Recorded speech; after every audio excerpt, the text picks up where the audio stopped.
नमस्कार साथियों, 22 के इस ऑनलाइन प्लेटफॉर्म पर मैं राम जैन आप सभी का तहे दिल से हार्दिक स्वागत एवं अभिनंदन करता हूं।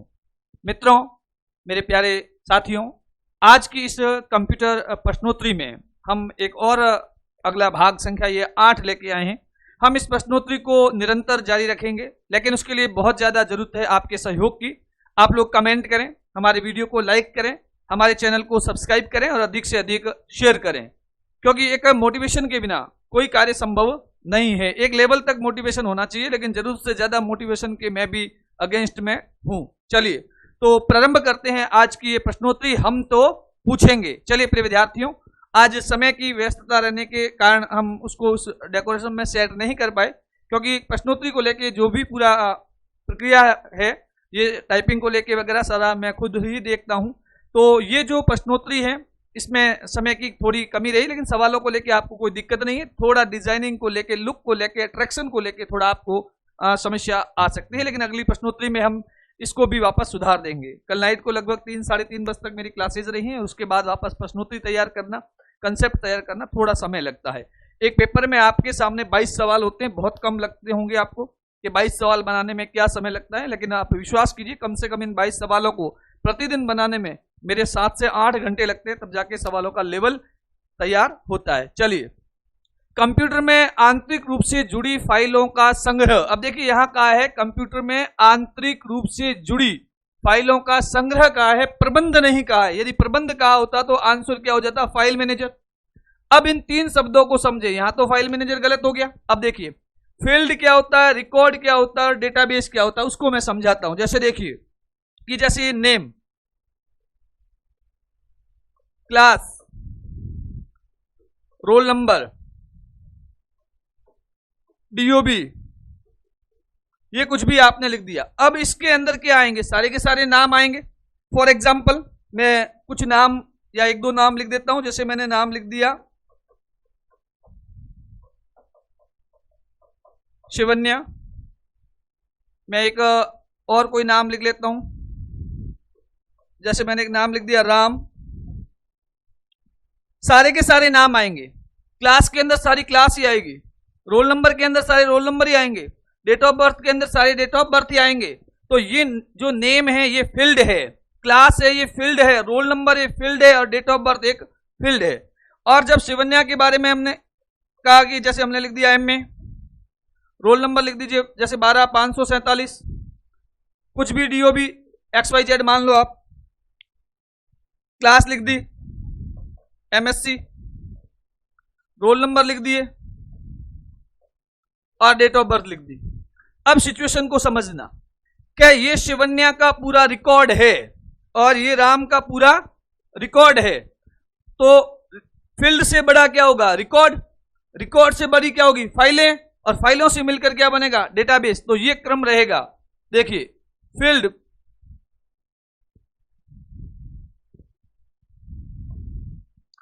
अब ध्यान से समझना, यहां लिख देता हूं ताकि आपको दिखाई भी दे।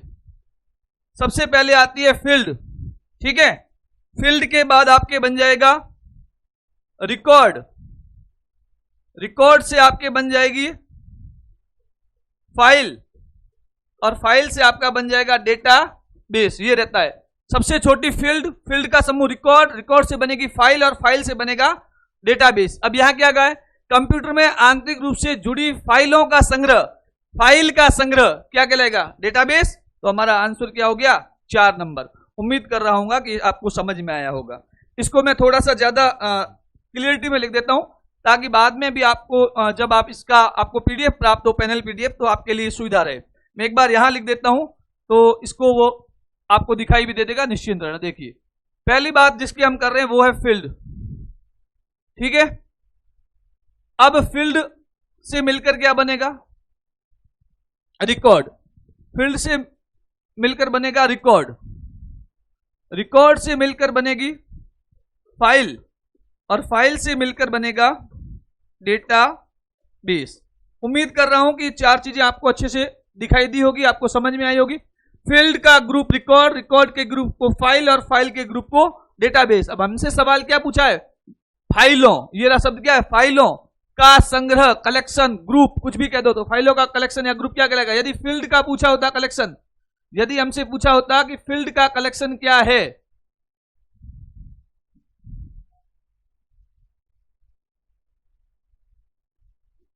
तब तो रिकॉर्ड हो जाता।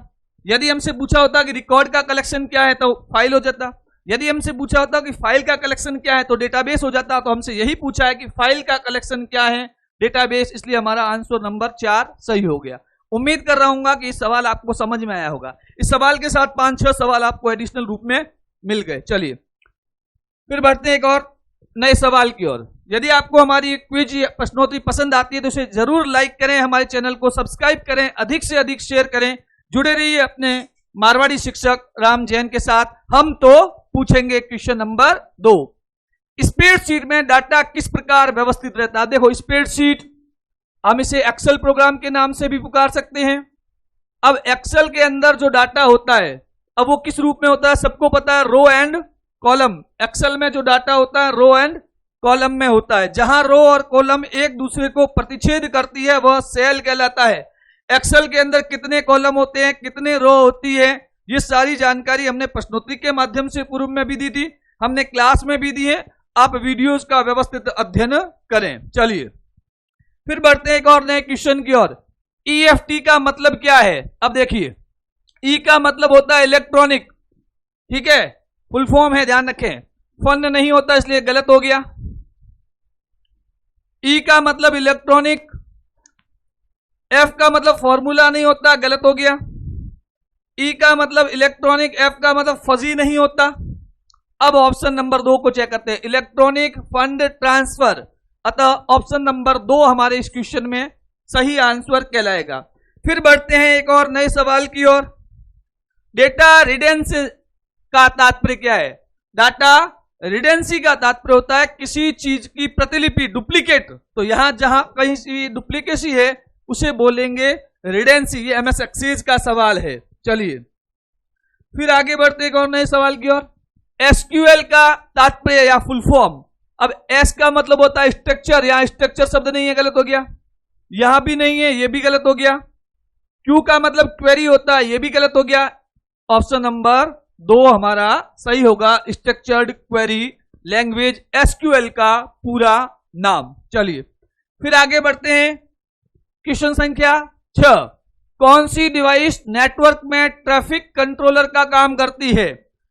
प्रिय विद्यार्थियों, आपको कंप्यूटर के नोट्स प्रोवाइडेड कराए गए हैं, वहां से आप व्यवस्थित अध्ययन करके पढ़ेंगे। गेटवे क्या है, मॉडेम अर्थात मॉड्यूलेशन डुप्लीकेशन क्या है, राउटर क्या है, वीसेट क्या है।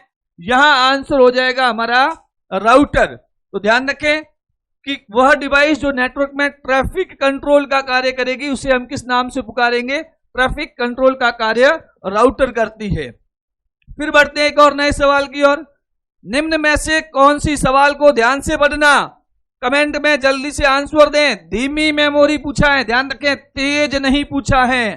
कहीं भ्रमित ना हो जाएं कि आप तेज के भ्रम में ना आ जाएं कि क्वेश्चन में पूछा गया, क्योंकि सवाल आ चुके हैं कई बार, लेकिन धीमी मेमोरी का सवाल पूछा। तो देखिए सबसे तेज रजिस्टर, ठीक है, ऑप्शन नंबर 3। उसके बाद तेज, ऑप्शन नंबर 2। उसके बाद तेज, सॉरी ऑप्शन नंबर 1 होगा। रजिस्टर के बाद कैचे तेज है, कैचे के बाद आपके रैम तेज है, और रैम के बाद हमारी सेकेंडरी स्टोरेज डिवाइस जो भी आती है वो तेज है। तो ये सबसे तेज है और ये धीमी हो जाएगी। तो हमारा आंसर 4 नंबर ऑप्शन हो जाएगा, ऑप्टिकल डिस्क, क्योंकि सवाल में पूछा है सबसे धीमी मेमोरी। ये चीज आपको ध्यान में रखना है। चलिए फिर बढ़ते हैं एक और नए सवाल की ओर। Question number 8। चलिए हम तो पूछेंगे, जवाब आपको जरूर देना है कमेंट में के माध्यम से। वीडियो पसंद आता है, प्रश्नोत्तरी पसंद आती है हमारी, तो हमारे चैनल को लाइक्स करें, सब्सक्राइब करें, शेयर करें, बने रहिए हमारे साथ 22 के इस ऑनलाइन प्लेटफॉर्म पर अपने मारवाड़ी शिक्षक राम जैन के साथ। चलिए तो मित्रों, हम आज 8वां क्वेश्चन अब ले रहे हैं इस प्रश्नोत्तरी का। निम्न में से कौन सी टेक्नोलॉजी सेकेंड जनरेशन में प्रयुक्त होती थी। ध्यान दें, फर्स्ट जनरेशन में वैक्यूम ट्यूब था, सेकेंड जनरेशन के अंदर ट्रांजिस्टर हो गया, थर्ड में आई आ गया, और उसके बाद बाकी वीएलएसआई एक्स्ट्रा जो भी हमारी 5 जनरेशन है उनमें अलग अलग हमने पुर्जों का प्रयोग किया है। हमारे यहाँ 4 है, चारों के बारे में मैं चौथी जनरेशन में माइक्रो प्रोसेसर आ गया। अब देखिए, अब हमसे क्या पूछा है, कौन सी जनरेशन में, सेकेंड जनरेशन में, ये फर्स्ट और ये सेकेंड ट्रांजिस्टर, तो ये रहा डायोड और ट्रांजिस्टर। तो हमारा ऑप्शन नंबर यहां कौन सा सही हो गया, 2 नंबर विकल्प प्रिय विद्यार्थियों यहां पर सही हुआ। चलिए क्वेश्चन नंबर 9, ऑप्टिकल डिस्क की स्टोरेज क्षमता द्वारा निकाला जाता है।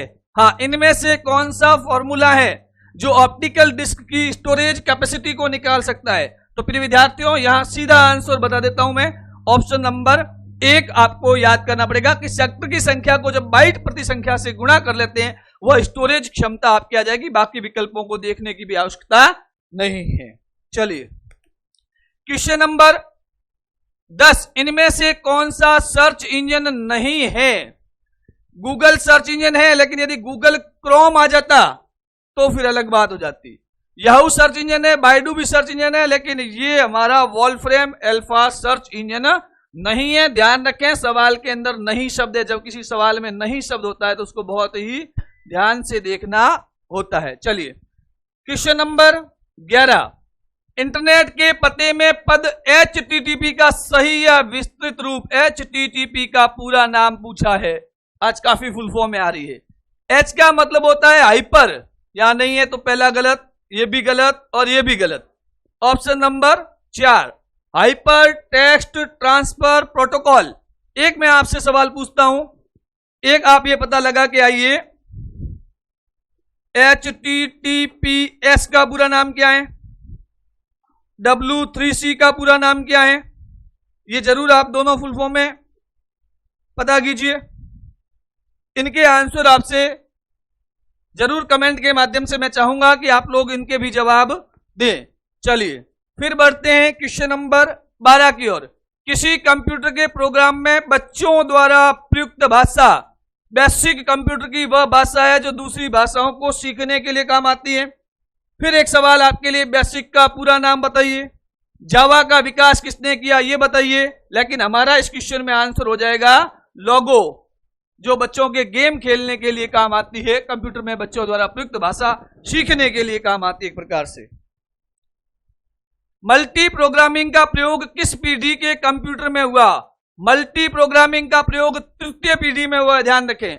मल्टी प्रोग्रामिंग का प्रयोग जिस पीढ़ी में हुआ वह तृतीय पीढ़ी है। अब इसमें समझेंगे क्या, जो प्रोग्रामिंग है अब पहले में नहीं थी तो नहीं थी, दूसरे में भी नहीं थी, अब तीसरे में आ गई तो चौथा आंसर हो नहीं सकता। कुछ क्वेश्चन ऐसे होते हैं जिनके आंसर फैक्ट होते हैं और वो आपको याद ही करने पड़ेंगे, उसका कोई तरीका नहीं है। चलिए, भारत में निर्मित प्रथम कंप्यूटर, सीधा फैक्ट आंसर, याद होगा तो सीधा सही, नहीं तो सीधा गलत। उत्तर होगा इसका सिद्धार्थ। भारत में निर्मित प्रथम कंप्यूटर का नाम, कंप्यूटर पूछा है, ध्यान रखें, सुपर कंप्यूटर नहीं पूछा है। चलिए आगे बढ़ते हैं। किसने पहला इलेक्ट्रॉनिक कंप्यूटर ENIAC, इस ENIAC की फुल फॉर्म क्या है पता कीजिए। किसने पहला इलेक्ट्रॉनिक कंप्यूटर ENIAC को बनाया। अब देखिए वॉन न्यूमैन क्या है आपको पता है, कंप्यूटर की संरचना के लिए है। चार्ल्स बेबेज कंप्यूटर के विकास को लेके हैं। और हमारा आंसर हो जाएगा पेस्पर्स, एकर्ट और जॉन मॉस्ली, जिन्होंने पहला इलेक्ट्रॉनिक कंप्यूटर ENIAC का निर्माण किया।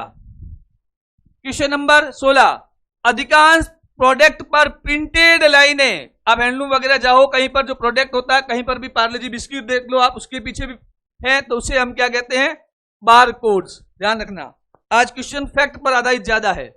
जब पीसी पर किसी डॉक्यूमेंट पर कार्य करते हैं तो डॉक्यूमेंट देखिए, यहां बहुत बढ़िया शब्द, अस्थायी रूप से कहां स्टोर होता है, सीपीयू में, रैम में, रोम में, सीडी रोम में। अब देखिए इसका आंसर है रैम। क्यों अस्थायी पूछा है, और रैम अस्थायी मेमोरी होती है, रैंडम एक्सेस मेमोरी। चलिए फिर बढ़ते हैं एक और क्वेश्चन की ओर। डीवीडी क्या है, अर्थात इसका पूरा नाम क्या है। Digital versatile disc, digital video disc, एक और दो दोनों, डायनेमिक तो गलत है और ये दोनों सही है, इसलिए विकल्प संख्या 3 हमारा सही हो गया। डीवीडी की full form digital versatile disc भी होता है और डिजिटल वीडियो डिस्क भी होता है। चलिए फिर बढ़ते हैं एक और नए सवाल की ओर। SMPS का पूरा नाम, बहुत ज्यादा फुल फॉर्म है आज। SMPS का पूरा नाम, एस का मतलब स्विच होता है, ये गलत हो गया, ये गलत, सीधा गलत हो गया, ये गलत हो गया। Option number 2 switched mode power supply, SMPS का पूरा नाम। कई बार एग्जाम में पूछा गया सवाल। कौन सी विशेषता का संबंध गीगो से है? अब गीगो का फुल फॉर्म गार्बेज इन, गार्बेज आउट, ध्यान रखें, इनपुट नहीं है, आउटपुट नहीं है, इन और आउट है। अब पूछा है गीगो का, देखो गति का संबंध तो MIPS से, शुद्धता का संबंध गीगो से। चलिए हमारा आंसर मिल गया, तो विकल्प संख्या 2 हमारे यहां सही हो गया। 11वां क्वेश्चन, सॉरी 21वां, माफ कीजिए। नंबर पेड डायरेक्शनल एरो के रूप में काम करे, इस रूप में काम करे नंबर की, तो उसके लिए क्या होना चाहिए? नम लॉक, ठीक है, बंद होना चाहिए, स्टार्ट नहीं। चलिए नम लॉक। आगे बढ़ते हैं, अंतिम क्वेश्चन, जो अनुदेश आसानी से समझ में आ जाए, जो सिंपल समझ में आ जाए मित्रों, जो सिंपल है, हमें समझ में आए, वो हमारा फ्रेंड है, यूजर फ्रेंडली। तो इस प्रकार प्रिय विद्यार्थियों, आज की इस प्रश्नोत्तरी के 22 क्वेश्चन यहीं पर समाप्त हुए। फिर मिलेंगे प्रश्नोत्तरी के साथ, हम तो पूछेंगे शून्य से शिखर तक की श्रृंखला में। जुड़े रहिए अपने मारवाड़ी शिक्षक राम जैन के साथ। तब तक घर पर रहिए, सुरक्षित रहिए, निरंतर पढ़िए, अपने सवालों को कमेंट कीजिए, आपके सवालों का जवाब दिया जाएगा। हमारे वीडियो को अधिक से अधिक लाइक करें, हमारे चैनल को सब्सक्राइब करें, शेयर कीजिए। आपकी कोई भी समस्या है आप उसे जरूर पूछें, लेकिन मेहनत निरंतर जारी रखें। एग्जाम समय पर होगा, इस बात को लेकर निश्चिंत रहें। आप किसी भी प्रकार के बहकावे में ना आए, अपनी तैयारी को निरंतर जारी रखें। और वैसे भी आपने सुना होगा, कण कण में है राम, तो राम आपके हमेशा साथ हैं। निश्चिंत रहिए, आपका पूर्ण साथ दिया जाएगा, पूरा सहयोग किया जाएगा। बस जरूरत है आपको जुड़ने की। पूछता है राम, हम तो पूछेंगे। वंदे मातरम, जय भारत माता।